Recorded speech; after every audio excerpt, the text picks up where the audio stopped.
Chisum is a 1970 film starring John Wayne, Forrest Tucker, and Ben Johnson, as well as a huge cast of Western favorites. It was written by Andrew J. Fenady and directed by Andrew McLaglen.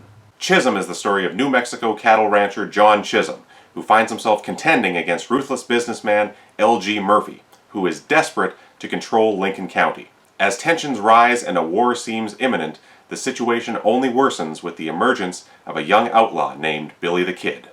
John Wayne is, and I suspect always will be, my favorite actor of all time. He and his films are a huge reason why I love movies in general. Between him, Roy Rogers, The Lone Ranger, and Bonanza, you can sum up a pretty good-sized portion of my childhood. Why do I love him so much? It's a lot of reasons. I think a lot of fans of his would tell you he's a tough guy, a man of action. True. He's a symbol of America and patriotism. True as well. He's got so many great one-liners that we all love to quote, but it's more than that. First of all, I believe he truly was a great actor. And also, to me, he embodies a style of filmmaking, a style of movies that have disappeared, and were disappearing while he was still making movies. He was a defense of a certain set of values and sought to demonstrate them in an entertaining way, and also held fast to making movies that a family could enjoy together, while not sacrificing good stories, great action, or even a sense of fun. Sure, as the years went on, he allowed his films to progress with the times a bit. They started to get a little more violent, the language wasn't always as clean as it used to be, but thankfully it never became excessive, and I don't think he would have allowed that. So, it was extremely important to me that I choose the exact right one of his movies as my first to review for the channel. It had to be a favorite, obviously, but it couldn't be one of the cliché favorites that every John Wayne fan would choose. Don't worry, I love The Searchers and Rio Bravo as much as anyone, maybe more than most people these days, but I wanted to pick something unique and a movie that maybe hasn't been talked about as much as I think it should have been. So, I settled on Chisum. Why Chisum, I'm sure you're asking. It has always been in my top John Wayne films. I've seen it so many times over the years. On this latest viewing, I was pretty much just confirming how I could probably quote this entire movie verbatim if someone needed me to. But I think it's actually something of a unique Western. First of all, there are so many movies about the Billy the Kid story, but this might be the only one that approaches it from one of the other major players in the real-life story's perspective, that being John Chisum, rather than mostly focusing on Billy or Pat Garrett, both of whom are heavily involved here as well. And at the same time, it's interesting how John Wayne's character is the main protagonist, but he does feel like he's part of an ensemble cast. Maybe more so than a lot of his other westerns from the period.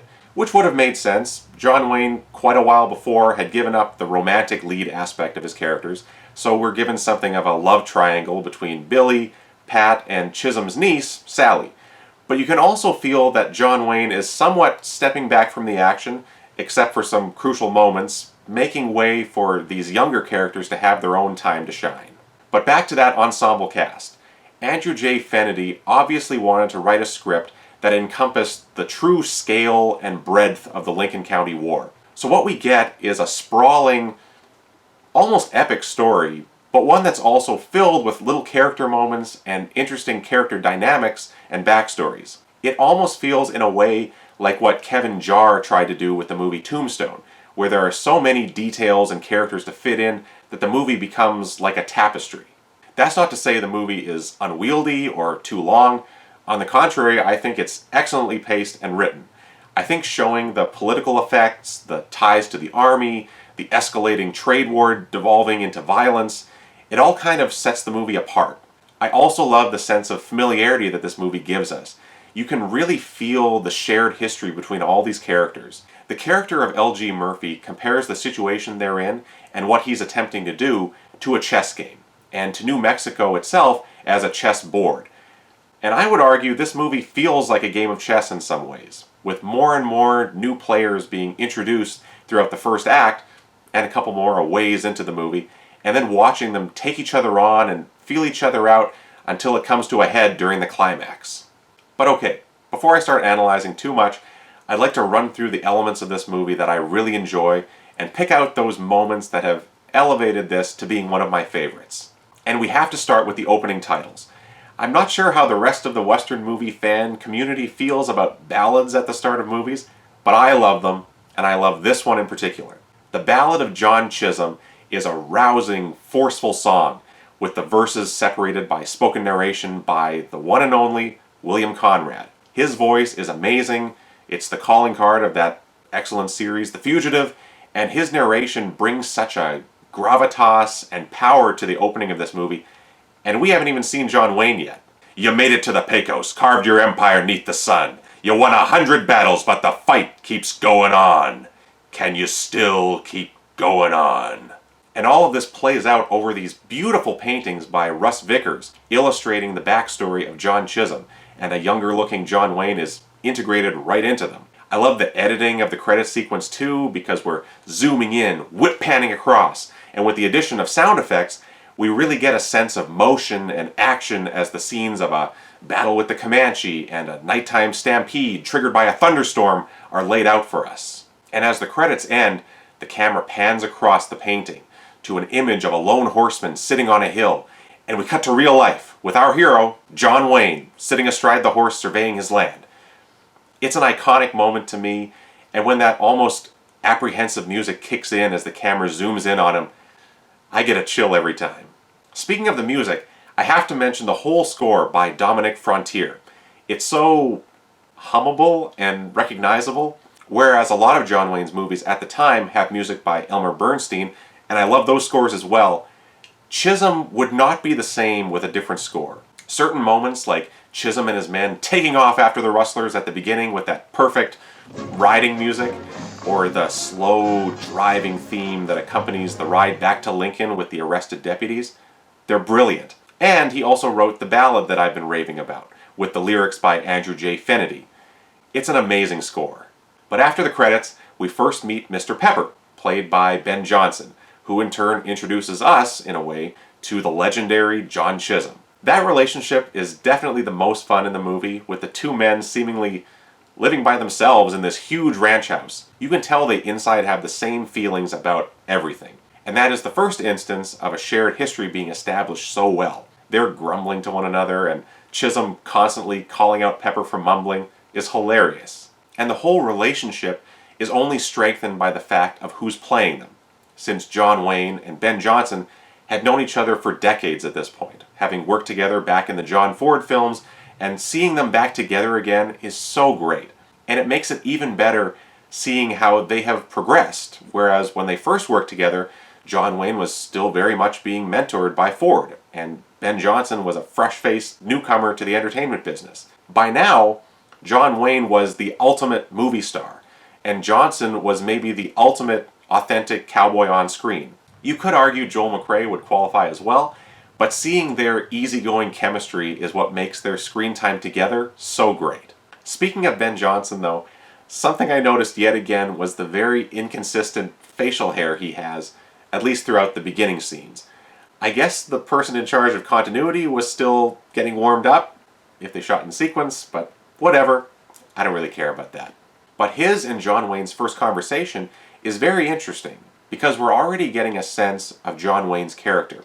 They talk about so many things changing, and some staying the same. And it's obvious that John Chisum is a man that is okay with change, and understands it. And when they're in town together, he treats the growing monopoly that Murphy has over everything as not a threat. He won't butt in unless it affects him. And I thought that was interesting, because I believe John Wayne always wanted to really believe what he was saying or doing in a movie. And I think the idea of John Wayne being okay with change and not just shutting down others that he didn't agree with right away is not necessarily the idea that a lot of people have of John Wayne in real life. I think if people would take the time to examine him, they would find he was quite a bit more nuanced than he's given credit for. Now on to something fun. In keeping with the chess analogy, some pieces are already starting to move, starting with the corrupt Sheriff Brady, played by Bruce Cabot, maybe best remembered from the original King Kong, but also a buddy of John Wayne's. He showed up in The War Wagon, Big Jake, plenty of others as well. But he and a troublemaker named Riker, played by Gregg Palmer from Big Jake, The Shootist. This is going to happen a lot. This movie is absolutely filled to the brim with familiar faces. But The two of them hire a group of bandits to rustle a herd of Chisum horses. And of course, Chisum won't settle for that, so he goes to get them back, aided by Mr. Pepper and a mysterious young man. This leads to what always was my favorite scene as a kid, when the bandit leader, Nemo, played by Lloyd Battista, offers to sell the horses back to Chisum. Did you bring some gold with you? No. Silver? Just lead. Classic stuff. When the negotiations stall, Chisum and John Wayne proves he's still a fair hand with a Colt, blowing Nemo away, and we get a nice little gun battle where Pepper and this young fella make short work of the rest of the rustlers. Among the cowboys we see early on is John Wayne's stuntman, Chuck Roberson, making his first appearance in the movie, but he'll be back during the fist fight at the end. After that, Chisum learns just who it was that was beside him, helping him fight his foes. William Bonney, also known as Billy the Kid. Billy the Kid is played by Geoffrey Deuel, brother of Pete Deuel of Alias Smith and Jones fame. I was always proud of myself for figuring that out just based on their last names as a kid. We did not have internet back then, so I was pretty impressed. But I think Geoffrey Deuel does an excellent job as Billy. He is a pretty clean-cut and well-scrubbed version of the Kid, but I love his interpretation. This take is one that has an extensive-sounding history of violence, despite his young age, and finds himself at a crossroads. And Deuel really gives us the feeling that he's wrestling with trying to stay straight and being pulled back to his old life. The movie gives us some pretty obvious symbolism, such as the scene where Billy is reading the Bible, the story of Cain and Abel, and then does a little target practice in between. The sight of Billy the Kid looking at his hands, a gun in one and a Bible in the other, is an interesting visual. The big reason for that conscience creeping in is English rancher Henry Tunstall, played by Patric Knowles, Billy's mentor and father figure. To me, Knowles will always be the definitive portrayal of Tunstall. No matter how many different versions of this story I see, I realize he's way too old for the real-life man from history, but his kindly old man persona and British style are just perfect for the character. His jackets and hat, his ever-present pipe, it's a very unique look and character for the movie, and Patric Knowles has a great on-screen camaraderie with John Wayne. Knowles was a veteran actor, having been a Warner Brothers contract player back in the 30s, and was in films like The Charge of the Light Brigade and The Adventures of Robin Hood, and doing a western like this was kind of out of character for him, but I think he's great in it, and it was one of his last movies. The scene where Tunstall introduces Chisum and Pepper to Billy is great all around, and is the first of several times that Billy's name elicits suspicion and fear from those around him. Geoffrey Deuel tries to play it cool, Ben Johnson has barely controlled contempt, and John Wayne does some excellent acting with his eyes, something he does throughout the movie, and also something he utilized more and more as he got older. He could do so much with just a twinge of recognition in one eye or a resigned raise of the eyebrows, but he allows Billy to come to the party he's holding for his niece, Sally. Shortly after, we're introduced to a few more important characters, starting with Sally, played by Pamela McMyler. She might be one of the weaker actors in the movie, but only in certain takes. I think she and John Wayne do really well together, and have some poignant scenes. The main one I'm thinking of is when they're standing out on the veranda together, as it's getting dark, and Chisum is waxing nostalgic about the old days, and they talk about Sally's parents.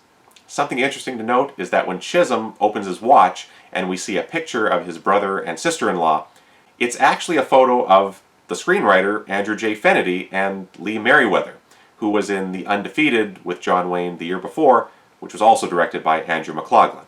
I love the music during that scene. It's a slowed down, wistful, instrumental version of the Ballad of John Chisum, and he talks about Comanche chief White Buffalo, who was once a proud warrior and is now spending the rest of his life on a reservation. There's a somewhat recycled line from Hondo here too, when Chisum says, "It's the end of his way of life." Pretty good way too. Of course, Hondo's last line in that film is, "End of a way of life. Too bad. It was a good way," as the Apaches are about to be defeated. Also, in a scene later when Chisum meets with White Buffalo in person, there's a cavalry sergeant that is quite disrespectful to White Buffalo, calling him a blanket head. Now, where have we heard that before? Ethan Edwards calls Martin that several times in The Searchers. I don't think the fact that we see someone that is portrayed in a bad light using that term is an accident. Again, nothing made it into these movies that John Wayne didn't approve. So for those people that like to target him as a harsh, bigoted man from a bygone era, maybe find out what you're talking about. You could be surprised with what you find is the truth. But back to Sally. She, as I said, quickly sets her eyes on Billy Bonney at the party held in her honor. I love the moment where Chisum is worriedly looking back and forth between Sally and Billy as they have a little meet cute, basically. And it stood out to me as almost being a tribute to silent film comedy. The music at the party is so loud that we can't hear whatever is being said, and John Wayne is pretending to listen to whatever Tunstall is chatting to him about, while grimacing and frowning at the two giggling young people flirting right in front of him. I'd never thought of that before, but the acting feels kind of heightened from everyone involved, and it's a nice comedic moment. We also get introductions to Alex and Sue McSween, played by Andrew Prine and Lynda Day George, here just billed as Lynda Day. We'll get to why George was added to her name later. I love these characters, with Alex first coming to town to work for Murphy, and quickly switching sides to Chisum and Tunstall when Murphy's underhanded business practices come into view. He becomes the third musketeer, as they call themselves, with Chisum and Tunstall. And I love that trio, because they're so different and yet work together so well. There's a great crane shot later on with Big John Wayne doing that iconic walk, side by side with the older, gentrified Tunstall and young lawyer McSween. Not a bad team. Lynda Day George is very sweet and natural in her role as Sue. I know her best now as being on the Mission Impossible team for seasons 6 and 7. Mission Impossible is my favorite non-Western TV show, but this movie is what introduced me to her. During the party scene, we cut to check up on some of Chisum's cowboys, minding a herd that's to be sold to the army the next day, and we're introduced to Pat Garrett, played by Glenn Corbett. I think he's amazing, and based on his performance in this movie alone, I think he should have had more of a movie star career than he did. If Western TV shows hadn't been dying out, I think he could have headlined his own series too. He has the most piercing blue eyes I've ever seen. That opening shot where we meet him showcases this, and he brings this laid-back cool to the role. He can play off John Wayne excellently as well, and I think you can kind of see John Wayne thinking, look at this kid, he's alright, in their scenes together. He and Geoffrey Deuel also have some great moments. Their first meeting is another wary introduction, and you can feel a foreshadowing for the future that Billy the Kid and Pat Garrett have together. In my mind, I can picture a sequel where the rest of the Billy the Kid story plays out with this cast, and I think the death of Billy at Pat's hand would have been a very effective scene with these actors. Some of the other cowboys we meet are played by Bill Bryant and Pedro Armendariz Jr. Both of them have such great looks and bring a great authenticity. Of course, Pedro Armendariz Sr. was the Duke's co-star in Three Godfathers years before. I love that you can tell how loyal John Wayne was to his friends, co-stars, and their families, casting them over and over again. Speaking of which, John Wayne had connections with the Mitchum family, having starred with Robert Mitchum in El Dorado. And here we get Robert's brother John as the evil deputy Baker, and Robert's son Christopher as one of the Tunstall riders recruited by Billy for his crusade of revenge later. Chris Mitchum's role is pretty small. He only gets a couple lines of dialogue here, but he would have what I think is his best part the next year in Big Jake.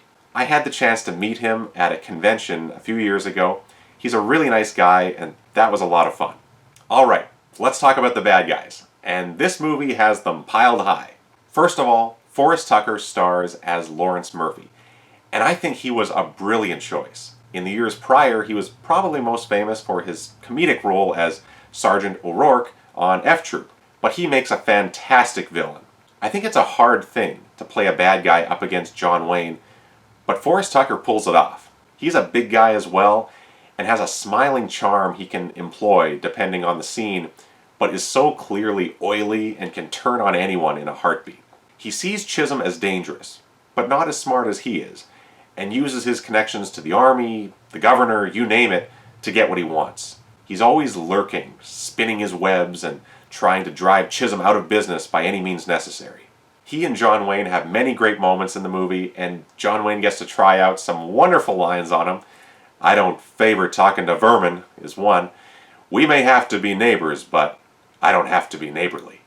And maybe the greatest, when Chisum rears back, decks Murphy and says in response to, "Mr. Chisum, that sounds like a threat," with, "Wrong word. Fact."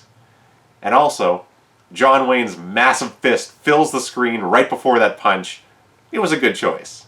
Murphy's business partner is James Dolan, played by Ed Faulkner, another regular from the Duke's movies of the period. His role isn't huge, but he's a good presence. That's another guy I got to meet a few years back at the Western Legends Roundup in Kanab, Utah. I asked him about any memories from shooting this classic. I guess, like I said, the part wasn't huge, so he didn't remember a lot about it other than having shot it in Durango, Mexico, but it was still a lot of fun to talk with him. An old buddy of Billy's that also shows up at the behest of Murphy is Jess Evans, played by the great Richard Jaeckal. He's so weathered and formidable, despite not being a huge guy. He almost carries himself like Jimmy Cagney, like a coiled spring. I love the dialogue that he and Billy exchange when they first meet, too. There's such subtle tension that builds throughout the scene, and that relationship continues almost like a bullfight, circling one another until the climax. And finally, we come to Christopher George, a late addition to the movie as bounty hunter, soon-to-be sheriff, Dan Nodine. Another John Wayne alum from El Dorado. His character has a past with Billy, him being the man behind the bullet that gave Nodine his noticeable limp. He's a brutal, angry man, and Christopher George is perfect casting. I love how after we've seen Murphy and Sheriff Brady both having done pretty bad things, they're even a little afraid of Nodine and what he's capable of. Of course, in real life, he and Lynda Day would later get married, and she added his last name to hers, so it's interesting seeing how they interact, especially when he is shouting at and pulling her around during the battle at the end. Just to make sure I don't leave anyone out, Hank Worden makes a few appearances as the station master trying to figure out how late the noon stage is going to be. John Agar has a cameo as a storekeeper pushed out of business by Murphy. Ray Teal plays a judge sent to try and bring some real law to Lincoln. And Pedro Gonzalez from Rio Bravo gets to be roughed up by Nodine later on. Okay, now that we're finally through the cast, I wanted to talk about that Merle Haggard song that shows up as part of the burgeoning love story between Billy and Sally. It's called Turn Me Around, and it should come as no surprise that I love it as well. I realize putting in a contemporary, for the time, country song might date the movie a little, but I couldn't care less. I'm a big fan of classic country. I think Merle's voice back then was amazing, and I wish this song had gotten a full solo release. If anyone knows of a full track of this song, let me know. But just in a narrative sense, it does fit the story very well.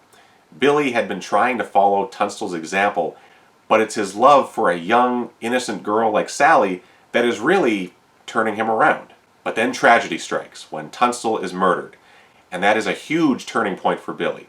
And we hear the song again, not with lyrics, played during the funeral scene. It's a mournful, melancholy version of this song as Billy makes his promise to Tunstall to get vengeance for him, and we see that Billy is turning around again, back to his old ways. That funeral scene also contains a great moment from John Wayne. It reminds me in a way of the funeral from The Searchers, with Chisum leaving the service first, tossing off his black overcoat, his face creased with pain and anger, as Judge Wilson tells McSween, "I think we better go with him." And I would too in that scene. We also get a mini vendetta ride from Chisum as he takes off after Tunstall's killers. Chisum at this point is still trying to do things in a peaceful, law-abiding way, and he too is following Tunstall's example to an extent. But Billy the Kid pours fuel on the fire, killing the murderous deputies and Sheriff Brady. Both of those scenes are excellent as well, and again, the score just elevates them so much. First, the soaring, almost alarm-like strains as he kills Morton and Baker, and then the track that screams things just got worse as Billy rides away Brady's bullet-riddled body lying in the street, and Chisum grits his teeth, because he knows what's coming. This further emboldens Murphy, using the governor as his own pawn, sending Nodine and a huge posse out for Billy and his growing band of followers. There's another really well-played scene where Chisum tells Billy why he needs to let Sally go. And John Wayne further demonstrates why I think he's such a great actor. The story he tells has tinges of regret, but still this inner determination to protect his family. And the movie starts to shift us towards a possible future between Sally and Pat Garrett. Their scene is almost a repeat of the one Chisum shared with her earlier, and kind of signals a shift to a new, younger hero. The music is almost the same too, but they talk about Chisum himself a lot during the scene, so he's not out of the picture. Glenn Corbett is really strong here, talking about Chisum, but also really about Pat Garrett as well, and why, if she wants him, he would be a better fit for a future with her. Things escalate until we end up with the climactic siege at the Tunstall General Store, with Billy and his gang holed up there, and Nodine and seemingly every man in town on the other side. The siege itself is really well staged, and a large part of that is the direction and editing. It could be easy for a battle like that to get bogged down with not much movement, potentially the characters having long conversations about their regrets, whatever it might be, but the movie avoids all that, giving us an action-packed scene intercut with the other plot threads going on. Something I've always loved is this fear that the name Chisum evokes in the bad guys. It's Chisum! When Sue rides off to get him to come to the rescue, Jess Evans intones, "She's going for Chisum," like she's summoning some monster. The score accompanying her ride to the Chisum Ranch is almost euphoric, like that fighting spirit that dwells in Chisum is finally about to come into play. And when she gets there and John Wayne gets the immortal line, "Let's break out some Winchesters," we know we're in for a treat. Speaking of Winchesters, there's a brief moment earlier where John Wayne takes a rifle down from the rack, and of course, it's his loop lever Winchester that always pops up in his movies. People spend a lot of time looking for Easter eggs in movies these days.